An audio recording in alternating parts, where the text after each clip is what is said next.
Starting. All attendees are in listen-only mode. Good afternoon, everybody. I'm delighted to welcome you to today's webinar, in which we are hearing from one of our previous competition winners and a judge on their tips for succeeding in international trade and in our competitions this coming year. My name is William Barnes-Graham and I am the Digital Content Manager at Open to Export. We are a government-supported online community helping small UK businesses get ready to sell overseas through our step-by-step articles and guides, regular webinars, RC Experts Forum, and our Export Action Plan tool. You can find all of these on our website at www.opentoexport.com. You can ask questions at any point during this webinar using the question box on the control panel to the right-hand side of your screen. We will get to as many of these as we can at the end. And with the questions, we will be reposting these onto the forum following the webinar. We will then reassign these questions to your user account should you be registered to our site. This will allow you to get answers straight to your email inbox within a week or so. We don't typically share the slides from the presentation, but we will be recording today's session and sending you a copy of it by the end of the week, as well as uploading it to our website where you can view this and all of our previous webinars on demand as many times as you'd like. We have two great speakers today, starting with Anne Attridge from Click to Learn, winners of the Export Action Plan competition in June and also a judge at our most recent final in November. Click to Learn is a digital design company that specialises in education, and some of our apps and tools around learning languages especially really are quite fantastic, so looking forward to hearing more about those again. Following Anne will be Lesley Batchelor, CEO at Open to Export and Director General at the Institute of Export. Lesley has been a judge at all of our competitions and is also the brains behind the tool, so we're going to hear her insights about getting the most out of the tool, and she'll also be giving some top tips for succeeding in international trade in 2017. So before we get on to that, over to you, Anne. Well, good afternoon, everyone. I'm delighted to have the chance to speak to you from a rather grey old Scotland here, but hopefully things will liven up as we go through. I'm just going to start by giving you a quick overview of what it is I talked about in June when I was down at the competition then, and then run through some of my experiences and tips on what I think worked, and obviously happy to take any questions on that. I'm going to talk also, of course, about the tool for the export plan, action plan. But if I could start first of all, if I go back to the previous slide, if you don't mind, William. In some respects, we're ideally suited, if you like, to the overseas market insofar as our main focus is on digital English language learning, and clearly there are far more people out in the world that need English language than do in the UK, although we're starting with our home market, and that's proving useful. So we have a complete digital course for intermediate learners, which we worked on with the Scottish Government and had it endorsed by them. So it's a little bit different from a lot of online language learning out there, which of course there's plenty of things that you can just pick up your phone and learn to order a few beers and things or whatever. So we've taken a really very structured approach, more geared towards the serious learner who needs perhaps to get a qualification or needs to get competent in English to do a particular job. But because my team is deliberately chosen for their creative skills and for their games development background, we have a bit of a tradition of that up here, then we try to make the learning as fun as possible and as engaging as possible. So that's the sort of general gist of what we do. So apart from the course, if we move on to the next slide, one of the challenges that we faced with an online course is getting people to speak and giving them some feedback on their pronunciation skills. It's relatively straightforward for some people to become fairly competent with language skills in writing and reading and understanding, but actually speaking it is a different matter, and that's often what you need to do in business, of course, to be able to communicate competently in another language. And so we came up with a new approach.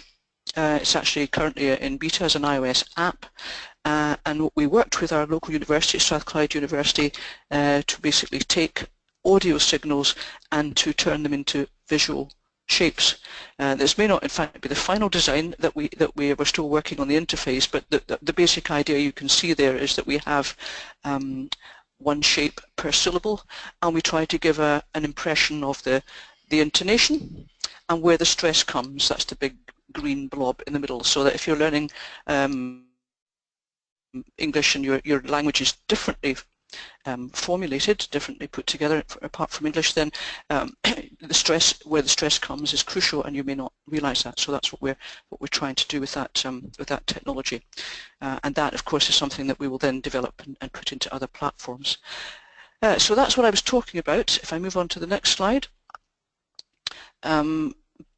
At the time of the competition, we were working in the Balkan area and in France, and we'd been to India a couple of times. Now, I'm not going to give you any sort of grand vision of what we were doing at that stage. This is all, we're a fairly young company, and our products are new, and we're still establishing ourselves in the market, which is one reason why we entered the competition and why we found the tool such a useful experience. We're still working in those markets, and we're beginning to see some traction developing, although if anyone is in my position or contemplating overseas trade, then be prepared for things to take a great deal longer than you anticipate, especially the further away you go from your base. The longer it takes to establish those relationships you need to to actually do business overseas. And then moving on from that to the next slide, where we are now is, well, to go through the plan first of all. If you're like I was, and still am in fact, doing a great many jobs in a small company with a small team, then one of the things you find yourself doing a great deal is filling in forms. And that can sometimes be, it would appear to be distracting from the things that perhaps you'd really like to do. But a lot of time as a company owner, you're fundraising or you're meeting various other deadlines that require paperwork. I must confess, I came to the export plan with something of that mindset, thinking, oh gosh, here's another form to fill in. Yeah, let's just do it. But as I worked through the form, I found this is a form with a difference. This is something that actually you interact with.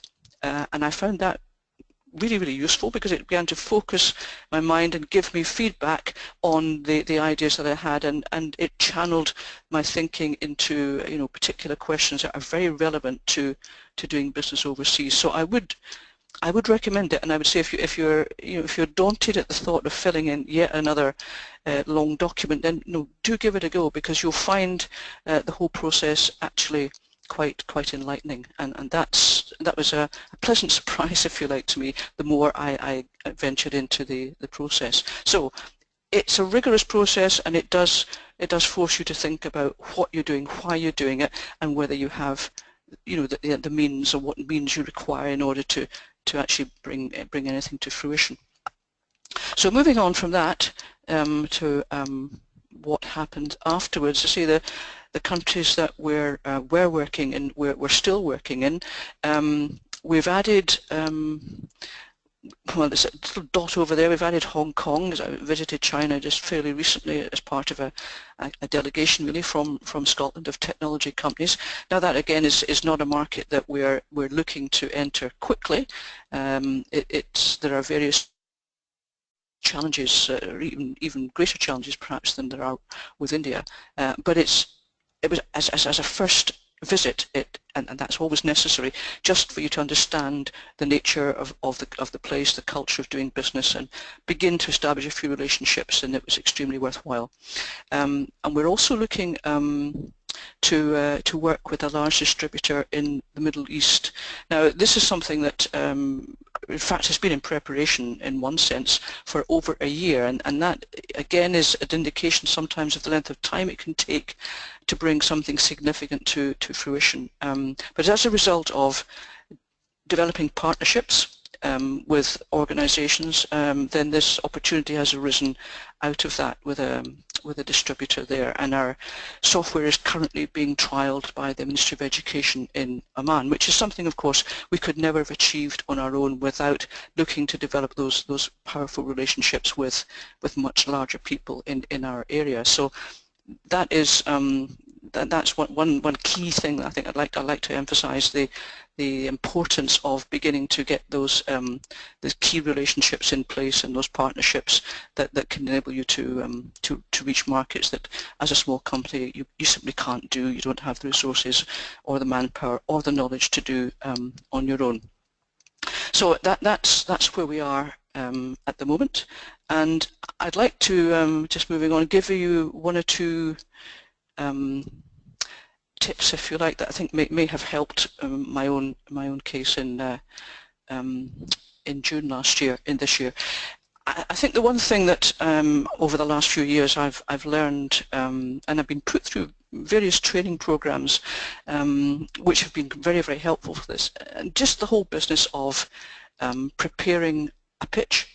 And I'm going to talk here about the, if you like, the actual performance side of things, and then I'll look a bit later at the content. So this is the delivery, if you like, some thoughts I have around how you can deliver, and that is all about obviously communication and basically getting the message across to the audience that you need to, and it comes down to preparation, as it does with anything. And one of the programs I went through just before the competition was extremely helpful, because I had to do a 60-second pitch which was timed literally to the second. So had I been a few words over, I would have been cut off mid-sentence, and this had to be done to an audience of 300 or 400 people.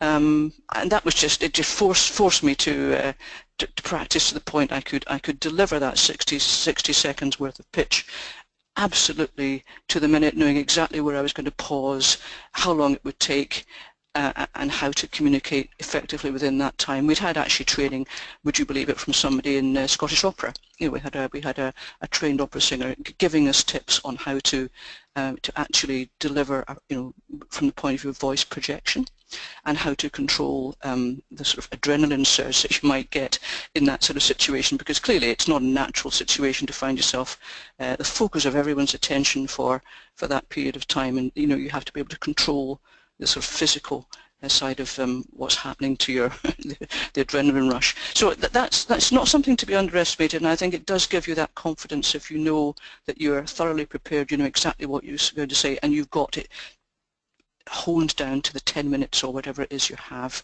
and you're not missing things out.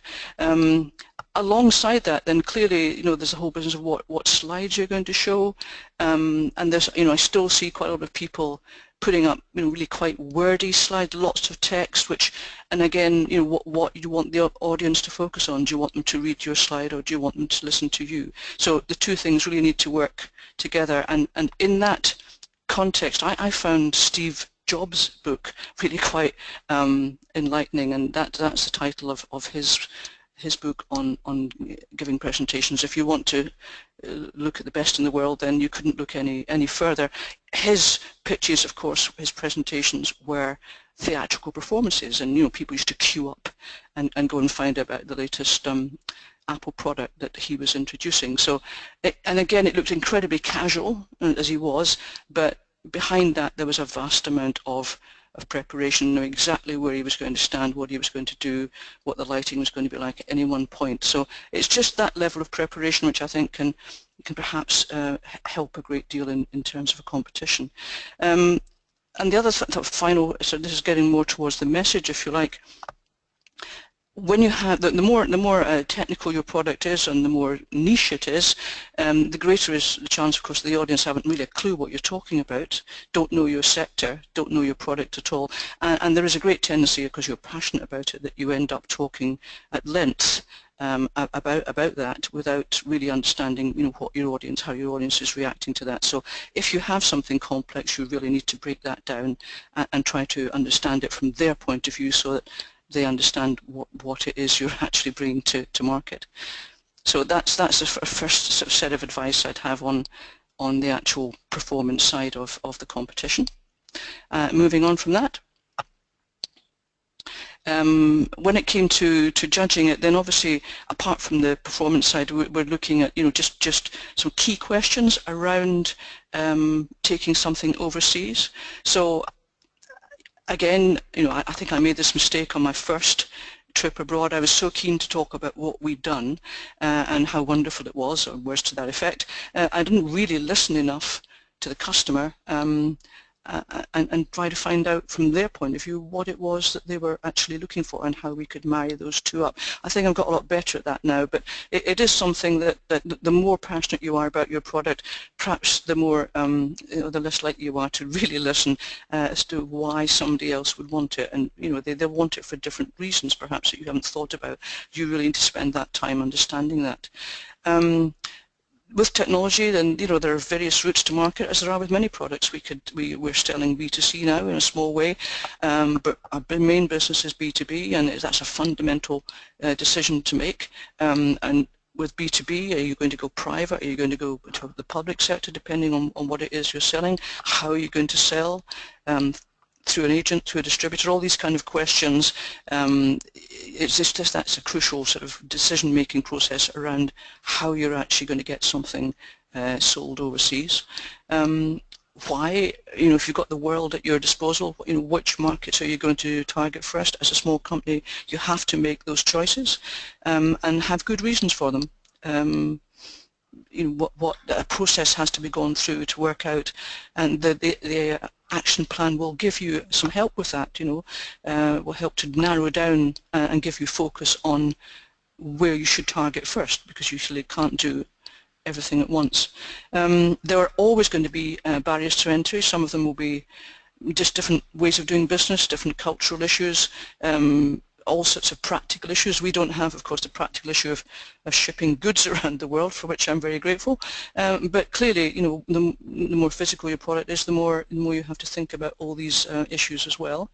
And in terms of the competition itself, it's important to have thought through how the prize money is going to help you solve some of this. It's not going to solve everything, but it will go a long way to to helping you with some of these barriers that you've got to overcome. Not least, perhaps, getting some really solid research done on your market using the various channels that are open to us with the Department of International Trade and so on. Okay, moving on. What's next for us? Well, as I say, I'm not coming here as an absolutely five-star exporter. We're still at the beginning of the journey, but I can clearly see how far we've come, and this process has been part of that. And the more you begin to reach out, the more opportunities arrive on your doorstep. And we've just been given £10,000 worth of funding to exhibit at the British Education Technology Training Show in January in London. Now that's the biggest event in our sector by far, and there are literally hundreds of overseas people there at that particular event. And thanks to DIT sponsorship, we're going to be they're going to be coming knocking at our door. There are lots of support to get to drive them to young companies like ourselves. So that's our single biggest opportunity coming up soon. We need to, as I was mentioning, finalise our contract with a Middle East distributor, which again could be a game-changing contract for us. And looking further afield, we're still talking to people in China and Hong Kong.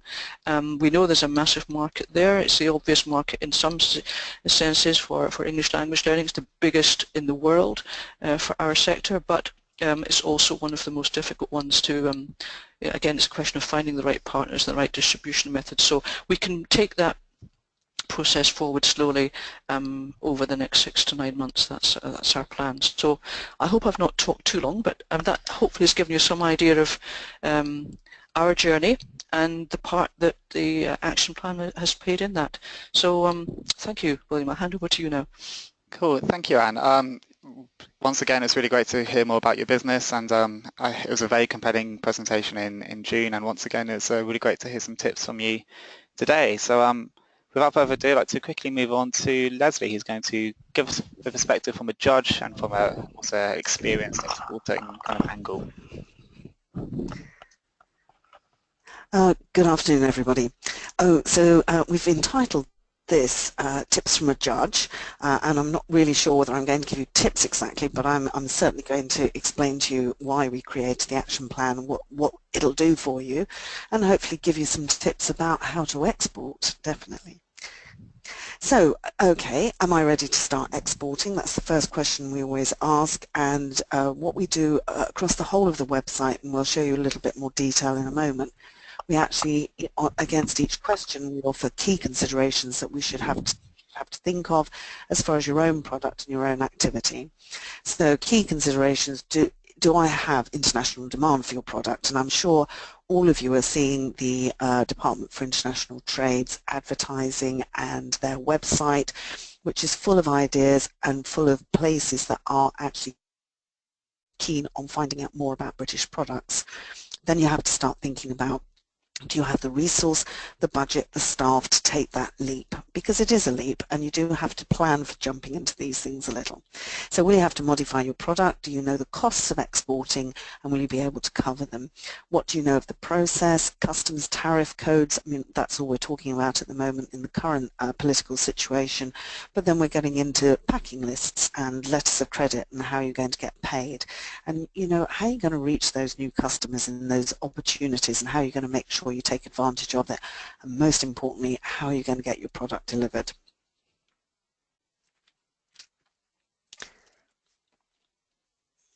So why using the Export Action Plan helps, we've got 3 quotes here, and I have to say, always very proud to read these out.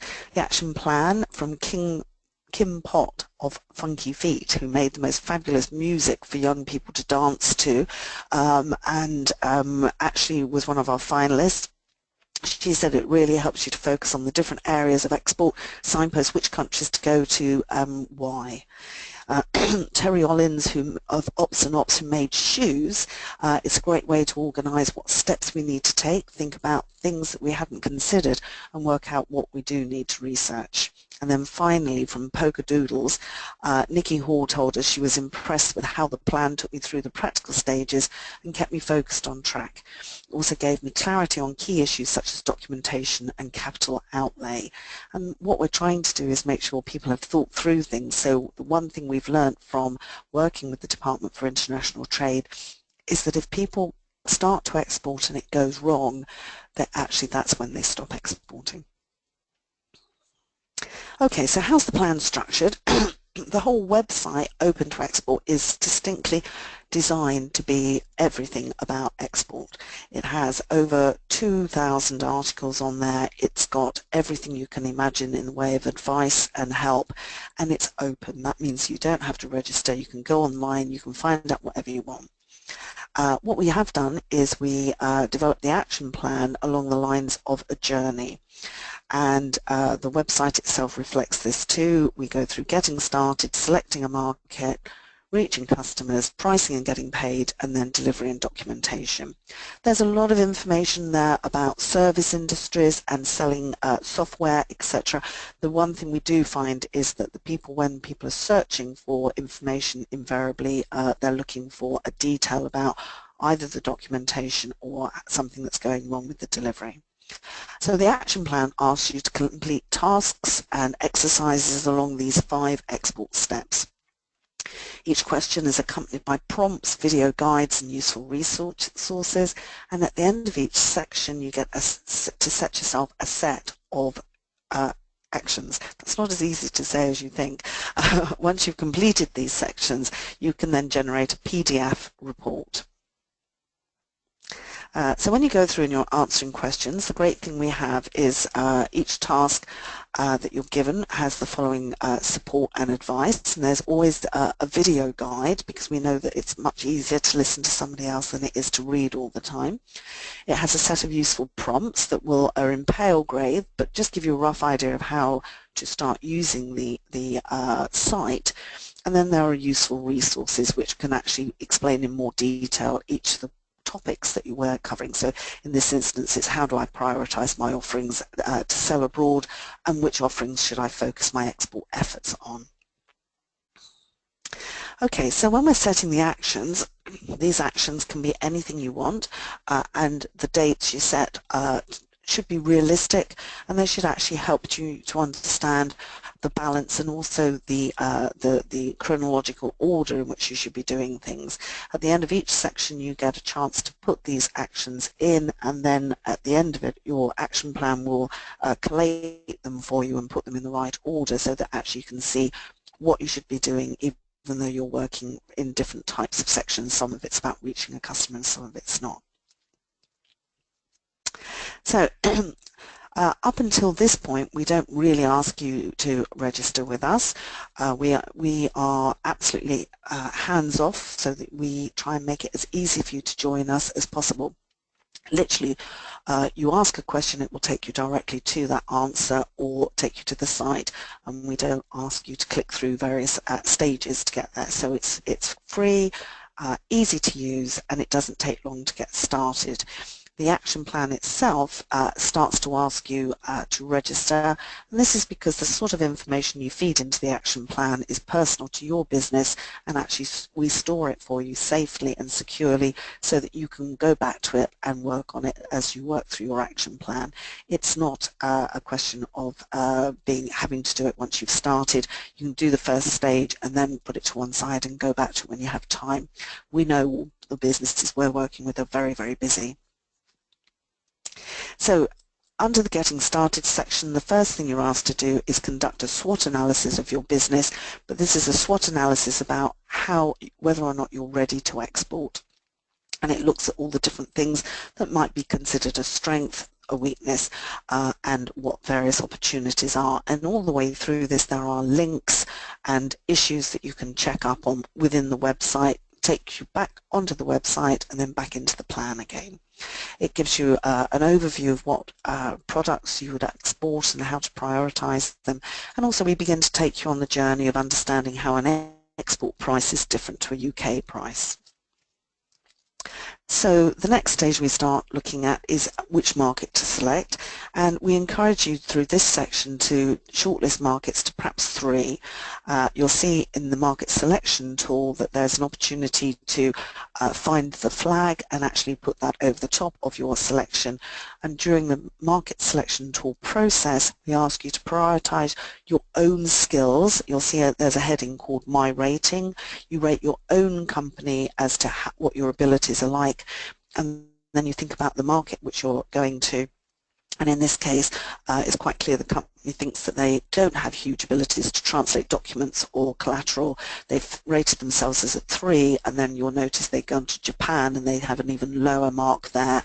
So you multiply the 3 by the 2 and it starts to give you a weighting as to which of those countries is going to be the most easy for you to use to do business in.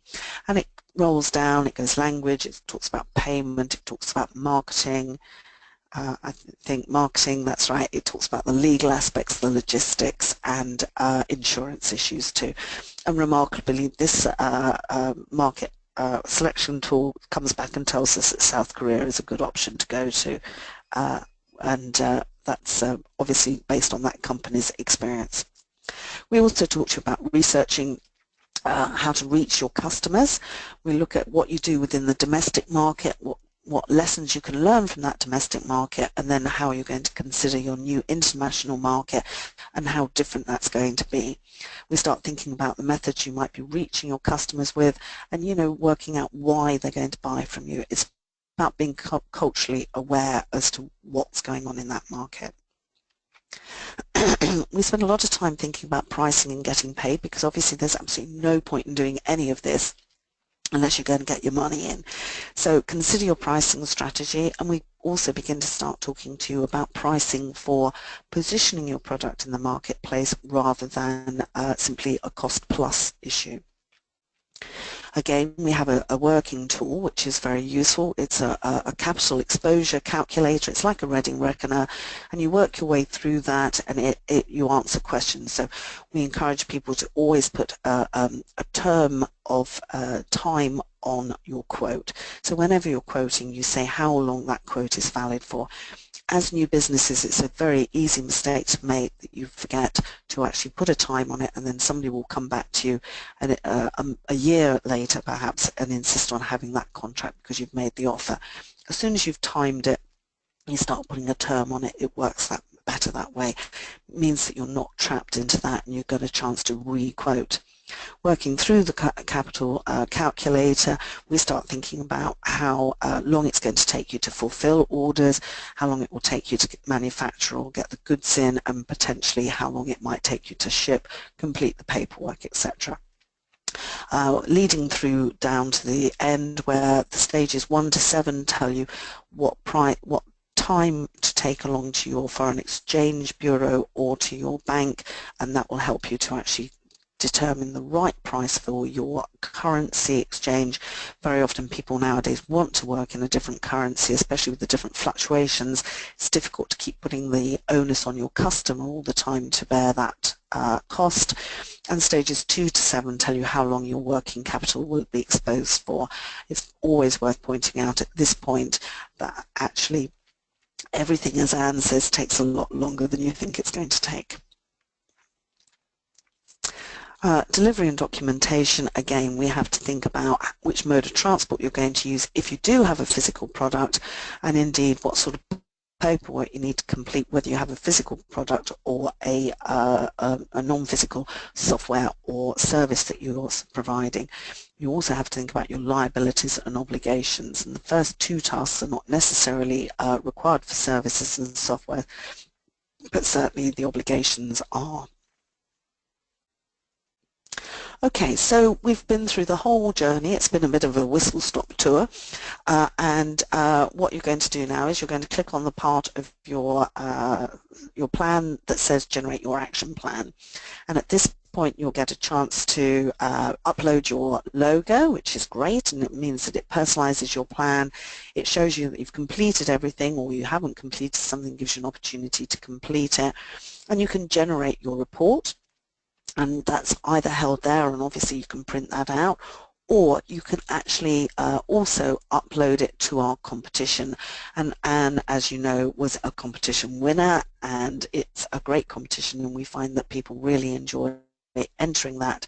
So there are two different ways of doing that, and you can see the arrows on the screen there, submitting the action plan to the competition or actually generating the report itself.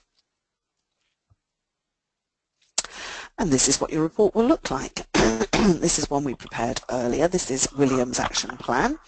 And he thinks that you take this along to ideally to your Department for International Trade advisor, or possibly a UK export finance advisor, or possibly your bank.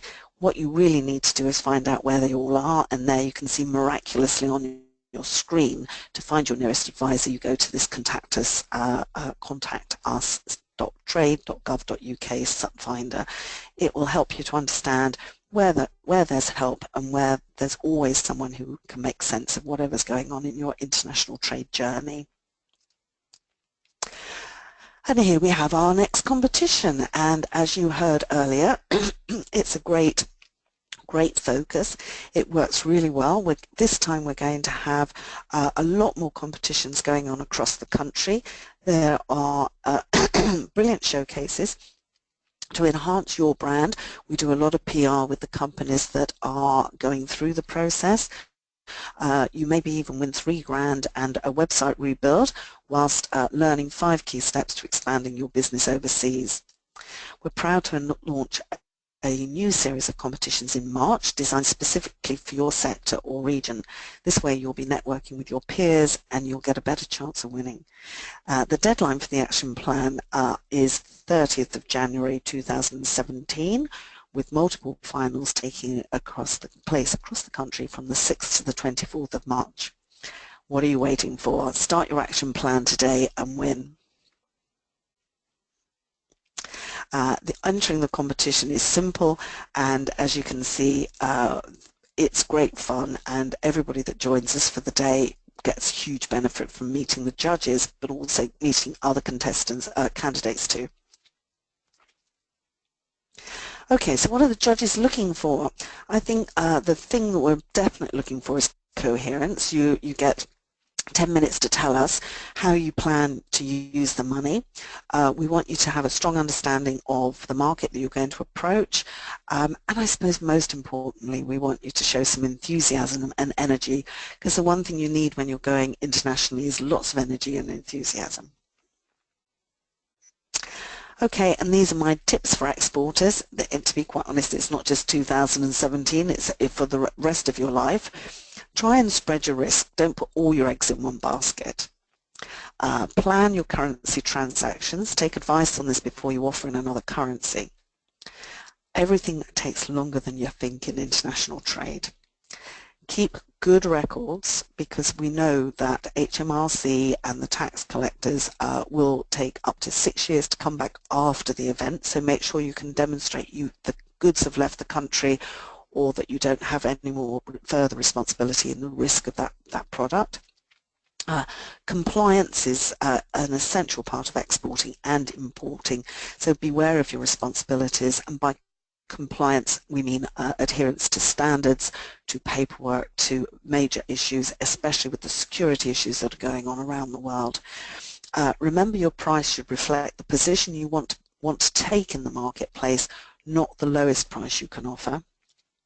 Never stop learning about the markets you operate in. It's a constantly changing world, so you should be always aware of that. But most of all, I'd like you to enjoy the experience. Okay, and here we've just given you a list of the other resources and tools that are available to you.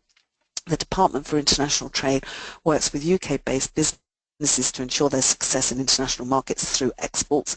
Do use them. Get on to Exporting is Great. Use the great.gov campaign. Find out what's going on, because there's so much help out there now. If you're not exporting, I'm really beginning to wonder why not now. Chambers are great.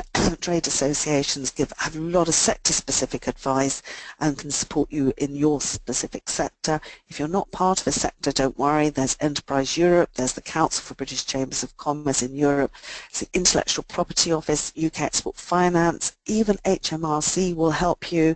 We know the banks have got huge stores of information about the different markets and how to operate in them. We at the Institute of Export and International Trade would love to help you, and so would the British Chambers of Commerce. Oh, there we are. I think you slipped through. Oh, so do start using our steps. Remember that the journey that you start on today doesn't have to be finished by tomorrow. Let's take time to do it right and find out how you're going to do it properly. Ask the Experts is a great section within our website, and it gives you an opportunity to feedback and to hear what people think that are other businesses, but also experts within that field. And do use our webinars, and we've launched a new webinar campaign that I'm going to hand over to William to tell you some more details about. Thank you for your time. Thank you, Leslie. Yeah, as Leslie's mentioned, we have launched our new program for the year. We've got lots of all the most important topics as voted for by you in a survey we ran last year. So please have a look. There's an article on our blog about what's coming up, and hopefully there'll be some useful content for you coming up next year. So once again, thank you to Leslie and also to Anne for two really great presentations. And yeah, it would be great to now open the floor to some questions. So I'm going to start with a question from Marco, and he asks, does the action plan, can it be filled by import-export companies as well? He doesn't necessarily have a physical product, but he would like to export on behalf of UK businesses. Leslie, is this possible? Well, yes, because there are sections of the plan that aren't applicable to you, and when you recognise one that isn't applicable, you simply click on the NA button. It still produces a report, it still produces a set of activities. It is not easier to export or to sell a service, but it's just different, and it doesn't need as many physical questions as far as documentation is concerned. It doesn't have so many logistical issues that you face. Thank you. And a question for you, Anne, is from James, and the question is, what was your biggest hurdle? And I guess two answers, kind of what's your biggest hurdle in terms of entering the competition, and then what's your biggest hurdle just in exporting in general recently?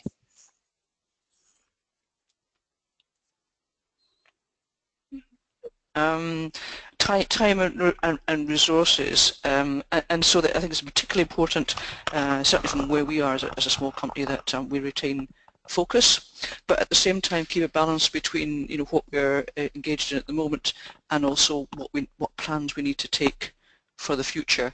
And certainly, as Lesley said, being successful in international trade is all about building those relationships over time, being patient, finding out as much as possible, learning all the time about your market, and that is not something that you can do overnight. So it's a question really, I suppose, I thought the biggest issue that we had is just balancing the resources that we had, both in time and in terms of financial resources, with the creation of a pipeline of opportunities further down. And I think that's one thing that the whole competition and the action plan tool has helped with that process.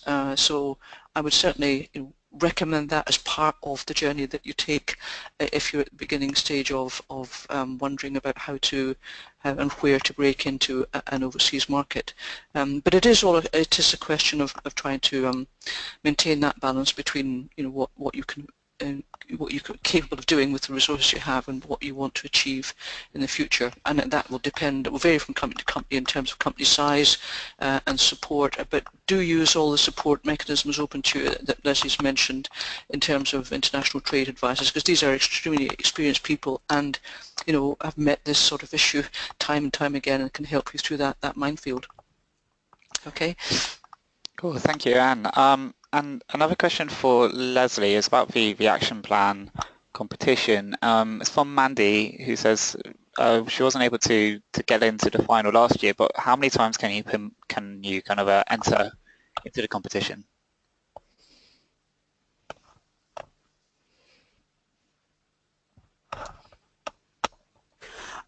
Mandy, sorry. Well, to be quite honest, we haven't got a rule about this, so I suggest just have another go if you want to have another go. If you think you've improved on your plan, each time we do this, we look at the number of plans we have, and we have a criteria, and we just work our way through the best ones that we have in front of us. So please do have another stab at it, by all means, no problem.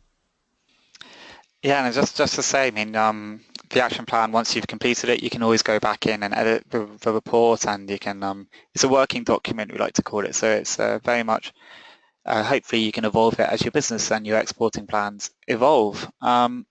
Just to remind everyone that this is a great chance to ask some questions, so if you do have a question, please just ask it on the right-hand side in the control panel. We've had a question from Sylvester.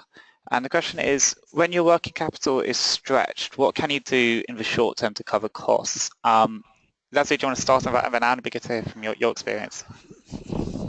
Okay. Well, I mean, I have to tell you that, I've run several companies, and once your working capital gets stretched, I think one of the best things I would suggest you do is work out what you really need, what you can do without. I mean, we've all done this. We've all ended up buying things on our credit cards, trying to balance things off, trying to get things right.